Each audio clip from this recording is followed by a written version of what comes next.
Okay, so now it's time to think. I need to create a candle, any type of candle. How do I go about doing that? Well, let's dissect what we're doing when I actually draw this. So the first thing I do is I actually draw a box, a rectangle. Then I draw a line from this point to a higher point, draw another line from down here to a lower point. Now I need to know what is this point and what is this point. This point could either be the open or the close, and this point down here could also be the open or the close. So what's a way in which I can determine which one's which? Well, I can say up here, give me the maximum between the open and the close. It means give me the highest price, which could represent this point. Down here, I can say give me the minimum between the open and the close, and it would represent this point. Now once I have that, I then know if it's the open or the close, and then I know that this is the low and this is the high.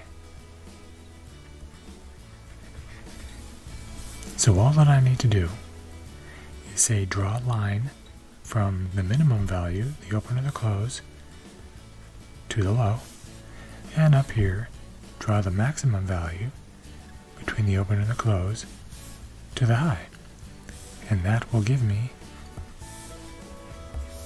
this candle.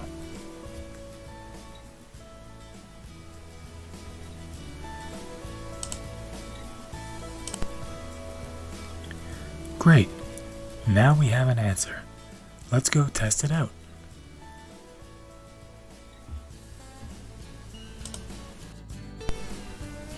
Alright, so the first thing I need to do is create a method in which I'll pass x, the open, the high, low, close, as well as the width of the candle. So here is our drawing for the rectangle, and then the lower bound of the rectangle, and the upper bound, our canvas height, which we'll need, and then the minimum value of the candle.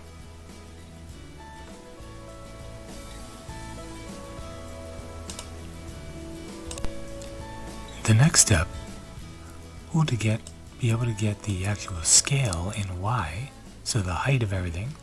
So I'm going to need the canvas height.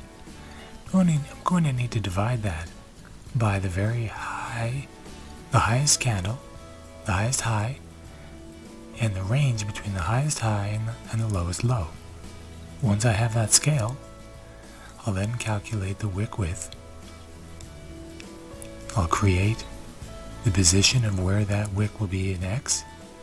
I'll calculate Y by subtracting the high minus the minimum candle value times the scale, and then the canvas height, subtract from that, and then the low minus the minimum candle times the scale.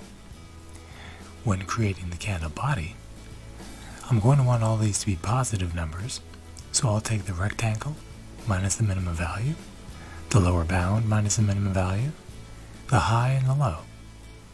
And then when I draw the bottom wick, I'll take the current location in X, plus Y value, the wick width, and then Y0 minus Y1. And the same is true with the top rect. Now my overall candle will be the X position, our Y1, the width, and then Y1 minus Y2. If we look at Y1, it's the top rect minus the minimum candle value, and Y2, which is the lower bound, minus the minimum candle value. Then I begin to draw.